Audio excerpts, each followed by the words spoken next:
आज का जो शेयर एनालिसिस है वो है बजाज फिंसर्व लिमिटेड पे। हम लोग यहाँ पे इसको डिटेल में एनालिसिस करेंगे। इसका रिजल्ट भी आ चुका है और यहाँ पे इसने मार्केट को क्या कैसे सरप्राइज किया है वो भी हम लोग यहाँ पे देख लेंगे।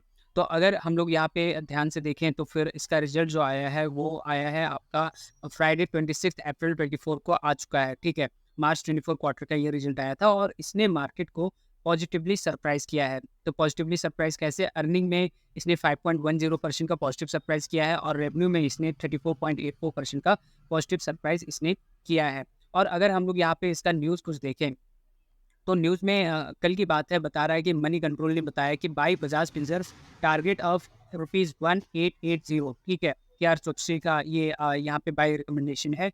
तो ₹1880 का इन्होंने टारगेट दिया है। 4 दिन पहले रॉयटर्स ने बताया कि India's Bajaj Finance jumps most. ठीक है, वो बजाज फाइनेंस के बारे में बात कर रहा है। चलिए नीचे आते हैं। तो अप्रैल 29 में एमपी न्यूज़वायर ने बताया कि नोमरा ने एडजस्ट किया है बजाज फिंसर्व प्राइस टारगेट को 1850 फ्रॉम 1900। तो ये अप्रैल 29 की बात है। जबकि हालांकि हम मार्च 24 क्वार्टर का रिजल्ट आ चुका है। तो हो सकता है कि जो है यहाँ पे इसका रिवीजन फिर से हो जाए प्राइस का। तो यहाँ पे मुझे बताना है कि यहाँ पे ठीक है, मंथली, वीकली और डेली टाइम फ्रेम पे, तीनों टाइम फ्रेम पे अच्छा खासा यहाँ पे पैटर्न बन रहा है। हालाँकि अगर आप यहाँ पे देखेंगे तो पिछले 3 क्वार्टर से, ठीक है, इसका प्राइस जो है इधर-उधर ही फ्लक्चुएट कर रहा है। यानी कि इसका भी पॉजिटिव आया, तब भी यहाँ पे कुछ नहीं, यहाँ पे प्राइस बढ़ा। इससे पहले भी अगर हम लोग दिसंबर का देखें तो दिसंबर में भी बहुत अच्छा इसका रिजल्ट आया था। इसने मार्केट पे 52.64% के हिसाब से अर्निंग के केस में सरप्राइज़ किया था और रेवेन्यू के केस में 8.97% के हिसाब से सरप्राइज़ किया था, ठीक है। लेकिन मार्केट जो है वहाँ से फिर ठीक है, वहाँ से नहीं बढ़ा, गिरा ही। उसके बाद मार्केट नहीं, बजाज फिंसर्व भी गिरा। उसके बाद उससे भी पहले अगर हम लोग सितंबर का देखें तो फिर यहाँ पे 13.40 अर्निंग के केस में मार्केट को सरप्राइज़ किया और रेवेन्यू के केस में 70.73% के हिसाब से सरप्राइज़ किया। लेकिन क्या हुआ कि वहाँ से थोड़ा बहुत गिरा, लेकिन फिर से वो वहाँ से डाउन हो गया। तो यहाँ पे ठीक है, तीनों टाइम फ्रेम पे अच्छा खासा यहाँ पे पैटर्न बन रहा है, उसके बारे में हम लोग डिटेल में चर्चा करेंगे। लेकिन उससे पहले हम लोग इसका एक बार फंडामेंटल देख लेते हैं और एफआईआई, डीआई डेटा क्या कह रही है वो देख लेते हैं। और फिर हम लोग लास्ट में यहाँ पे कौन-सा पैटर्न बन रहा है, क्या पैटर्न बन रहा है, अभी बाय करने का अपॉर्चुनिटी है कि नहीं है, या फिर अभी थोड़ा-सा वेट करना चाहिए, सब कुछ हम लोग यहाँ पे डिटेल में चर्चा करेंगे। तो चलिए पहले बजाज फिंसर्व का जो है फंडामेंटल देख लेते हैं। अभी बजाज फिंसर्व जो है इसका मार्केट कैप आपको पता ही है, 2,57,663 करोड़ का है। करंट प्राइस 1615 पे चल रहा है। हाई लो इसने 1742 और 1395 का लगाया है। नीचे अगर हम लोग यहाँ पे जाएँ और देखें तो काफ़ी 1 ईयर भी इसका फ्लक्चुएशन रहा है, ऊपर-नीचे ये करता गया है। वो 3 ईयर्स में अगर हम लोग देखें तो 3 ईयर्स में भी आपको यहाँ पे दिख ही रहा है। कुछ पैटर्न मुझे दिख गया है, लेकिन मैं आपको टेक्निकल्स में बात करूँगा। 5 ईयर्स में भी अगर यहाँ पे देखें तो पैटर्न यहाँ पे बना हुआ है। 10 ईयर्स में भी और मैक्स में भी अगर हम लोग यहाँ पे देखें तो पैटर्न कम से कम यहाँ पे बन ही रहा है। मैं डिस्कस करूँगा उसको टेक्निकल्स में, ठीक है। अभी हम लोग नीचे आते हैं और नीचे अगर हम लोग इसकी प्रॉस की बात करें तो कंपनी एक्सपेक्ट कर रही है गुड क्वार्टर का रिजल्ट देने के लिए, तो वो आ चुका है। वो क्वार्टरली रिजल्ट इसका अच्छा है। कंपनी ने अच्छा खासा प्रॉफिट ग्रोथ डिलीवर किया, जो कि 20.4% सीएजीआर ओवर लास्ट 5 ईयर्स में है। और कंपनी का मीडियन सेल्स जो है वो ग्रोथ हुआ है ओवर द 10 ईयर्स में, जो कि 27.6% है, जो कि बहुत अच्छी बात होती है। कॉन्स में सिर्फ एक ही है कि अपनी बुक वैल्यू से 4.27 टाइम्स महँगा है, बस इतना ही इसका कॉन्स है। पीयर कंपैरिज़न अगर करें तो सेक्टर फाइनेंस है और इंडस्ट्री फाइनेंस एंड इन्वेस्टमेंट है, और ये अपने सेक्टर का सेकंड लीडर स्टॉक है। बजाज फिंसर्व जो है सेकंड में आता है, बजाज फाइनेंस जो है फर्स्ट में आता है, और थर्ड में जियो फाइनेंशियल आता है। नीचे अगर हम लोग अब क्वार्टरली रिजल्ट की अगर हम लोग यहाँ पे बात करें तो फिर क्वार्टरली रिजल्ट में मेरे ख्याल से आपको दिख गया होगा कि दिसंबर 2023 में सेल्स जो था इसका 29,038 था और मार्च में 32,041 हो चुका है, जो कि सेल्स इंक्रीज हुआ है। ऑपरेटिंग प्रॉफिट 10,438 से 10,933 ये भी इंक्रीज हुआ है। और उसके बाद पीबीटी की अगर हम लोग बात करें 5,431 था दिसंबर 2023 में, और अभी जो है 5,527 यहाँ पे हो गया, जो कि इंक्रीज हुआ है। नेट प्रॉफिट 4,045 से 4,085 हो गया है, वो भी यहाँ पे इंक्रीज हुआ है। तो ओवरऑल अगर हम लोग क्यू ओ क्यू के बेसिस पे बात करें तो फिर ऑफकोर्स यहाँ पे इसका क्वार्टरली रिजल्ट काफ़ी अच्छा आया है। एक बार हम लोग इसका वाई ओ वाई रिजल्ट भी देख लेते हैं और फिर नीचे एफआईआई, डीआई और प्रोमोटर्स क्या करते हैं वो भी देख लेंगे।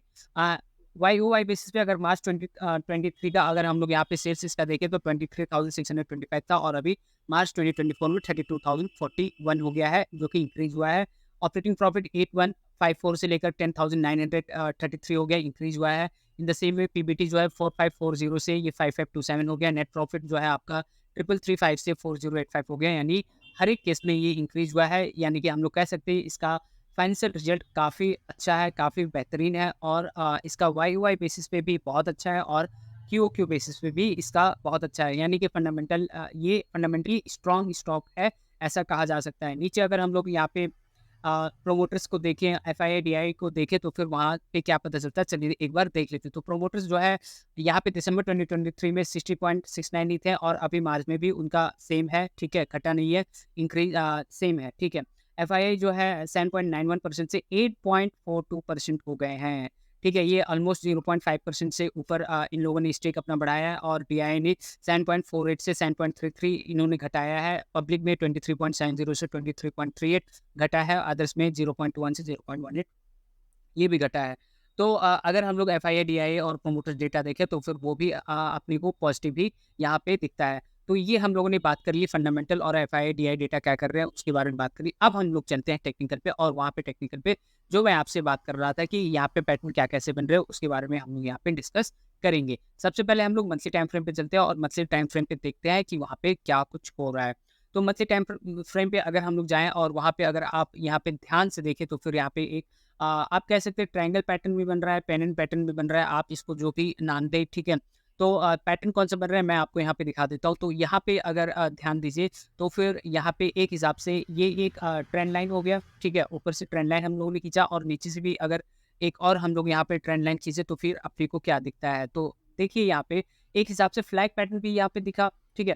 तो फ्लैग पैटर्न में क्या हो रहा है यहाँ पे कि प्राइस जो है यहाँ पे अप गया था, ठीक है। प्राइस क्या हुआ था मंथली टाइम फ्रेम पे, यहाँ पे अप गया था, और उसके बाद प्राइस डाउन गया, ठीक है। फिर अप गया उसी ट्रेंड लाइन पे, और यहाँ पे डाउन आया उसी ट्रेंड लाइन पे, और अभी जो है ये अप हुआ उसी ट्रेंड लाइन पे, वहाँ से रिजेक्ट होकर नीचे आया, और मेरे ख्याल से हो सकता है कि यहाँ पे फिर से प्राइस थोड़ा बहुत हो सकता है कि नीचे जाए। नीचे अगर जाना होगा तो इसी ट्रेंड लाइन में आके कहीं पे टच करेगा, और वहाँ से बाउंस बैक करेगा, ठीक है। और या फिर हो सकता है नीचे आए ही ना, और ये यहीं से ब्रेकआउट देके ऊपर चला जाए। तो अब यहाँ पे अपने को करना क्या है, अपने को यहाँ पे आप यहाँ पे दो सिचुएशन है यहाँ पे इसको बाई करने के लिए, ठीक है। हालांकि फंडामेंटल प्रोमोटर्स एफआईआई डीआई काफ़ी अच्छा है, इसलिए यहाँ पे बाई करने का अपॉर्चुनिटी आ रहा है। तो यहाँ पे अभी क्या इसको बाई करना चाहिए कि नहीं करना चाहिए, उसके बारे में डिस्कस कर लेते हैं। आपके पास दो ऑप्शन है, दोनों ऑप्शन में बता देता हूँ। दो ऑप्शन में ध्यान से सुनिएगा।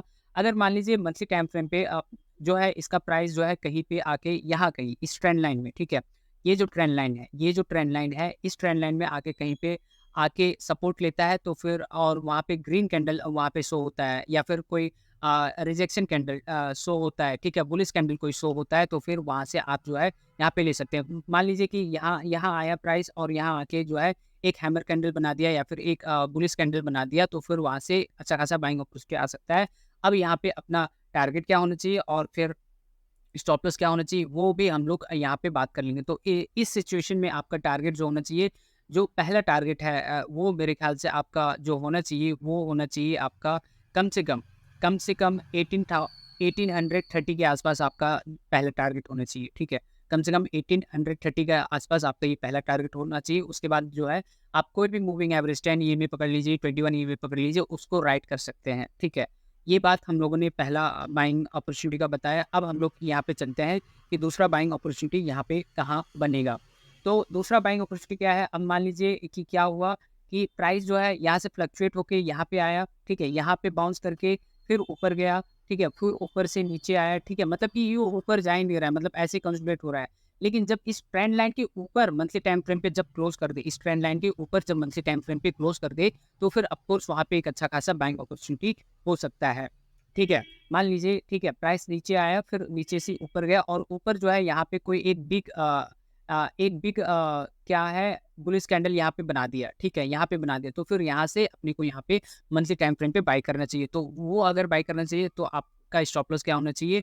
तो मैं बता दूं, आपका स्टॉप लॉस जो है वो जो है आप यहाँ पे अपना स्टॉप लॉस रखेंगे कम से कम 1450 के आसपास, जो है आपका यहाँ पे मंथली टाइम फ्रेम पे आपका यहाँ पे स्टॉप लॉस होना चाहिए, ठीक है। मैंने स्टॉप लॉस आपको कितना बताया, आपको मैंने स्टॉप लॉस यहाँ पे बताया 1450 के आसपास, जो है आपका मंथली टाइम फ्रेम पे इस लेवल पे स्टॉप लॉस। अब आप अगर पूछे कि सेफ कौन सा है, तो सेफ मेरे ख्याल से ये जो सेकंड वाला मैंने आपको बताया, जब ब्रेकआउट दे तब ये आपका हो जाना चाहिए। अब उसके बाद ठीक है? उसके बाद आपका टारगेट क्या होना चाहिए? तो पहला टारगेट आपका जो है यहाँ पे कम से कम कुछ नहीं तो आप 1875 जो है लेके चलिए, पहला टारगेट आपका होना चाहिए और दूसरा टारगेट आप 10 ईएमए या 21 ईएमए मंथली टाइम फ्रेम पे उसको राइट कर सकते हैं। ध्यान रहे अभी यहाँ पे कोई भी बाइंग अपॉर्चुनिटी नहीं बना है, अपने को यहाँ पे वेट अभी करना है मंथली टाइम फ्रेम पे, ठीक है? ये हमने बात करी। अब हम लोग चलते हैं वीकली टाइम फ्रेम पे और वीकली टाइम फ्रेम पे भी देख लेते हैं कि वहाँ पे क्या कैसा अपॉर्चुनिटी अपने को दिख रहा है। तो वीकली टाइम फ्रेम पे हम लोग आते हैं और वीकली टाइम फ्रेम पे हम लोग यहाँ पे इसका बात कर लेते हैं। तो यहाँ पे अगर हम लोग ध्यान से देखें तो फिर मेरे ख्याल से आपको दिख रहा होगा, यहाँ पे भी पेंडेंट पैटर्न बन रहा है, फ्लैग पैटर्न बन रहा है, ठीक है? मैं आपको वो बता देता हूँ कैसे क्या। तो यहाँ पे अगर हम लोग जाएँ, तो यहाँ पे हम लोग ट्रेंड लाइन करते हैं, मतलब ट्रेंड लाइन करके यहाँ पे जोड़ने की कोशिश करते हैं सभी पैटर्न को। तो यहाँ पे अगर हम लोग देखें तो फिर यहाँ पे इस तरह से हमने इसको जोड़ा, ट्रेंड लाइन को जोड़ा, मतलब जब जब गया है तब रिजेक्ट यहाँ पे किया है। और नीचे से भी अगर हम लोग यहाँ पे इसको जोड़ने की कोशिश करें तो फिर यहाँ पे आपको दिख रहा है। तो अभी वीकली टाइम फ्रेम पे कोई भी बाइंग अपॉर्चुनिटी नहीं है। यहाँ पे एंट्री कब करना है वो मैं आपको बता देता हूँ, फिर उसी हिसाब से टारगेट और स्टॉप लॉस भी मैं आपको यहाँ पे बता दूंगा। अब ध्यान रखिए, ध्यान क्या रखिए कि ये सेम मंथली टाइम फ्रेम पे जैसा था वैसा ही यहाँ पे बना है और यहाँ पे मेरे ख्याल से जो है अगर मार्केट सही रहा तब तो ये ब्रेक करके ऊपर जाएगा, अगर सही नहीं रहा तो फिर ये थोड़ा डाउन जाएगा और डाउन जब जाएगा तो फिर मेरे ख्याल से यहाँ पे कहीं जिस हिसाब से यहाँ पे आपको दिखा कि ऊपर गया, ठीक है, इसको टच किया फिर नीचे आया, उसी हिसाब से आपको यहाँ पे दिख सकता है। तो अब यहाँ पे करना क्या है मैं आपको यहाँ पे बता दे रहा हूँ। अब मान लीजिए कि जो है प्राइस फॉल होता है, फॉल होके जो है कहीं इस ट्रेंड लाइन में आके यहाँ पे रुकता है, यहाँ पे सपोर्ट देता है बुलिश कैंडल में। जैसे जैसे यहाँ पे दिया ना सपोर्ट बुलिश कैंडल बन के, ऐसे ही अगर यहाँ पे बुलिश कैंडल का सपोर्ट देता है तो फिर ऑफकोर्स वहाँ पे एक अच्छा खासा बाइंग अपॉर्चुनिटी हो जाएगा, ठीक है? बाइंग अपॉर्चुनिटी हो जाएगा तो बाइंग अपॉर्चुनिटी अगर यहाँ पे होता है तो फिर आपका स्टॉप लॉस क्या होना चाहिए इस यहाँ पे।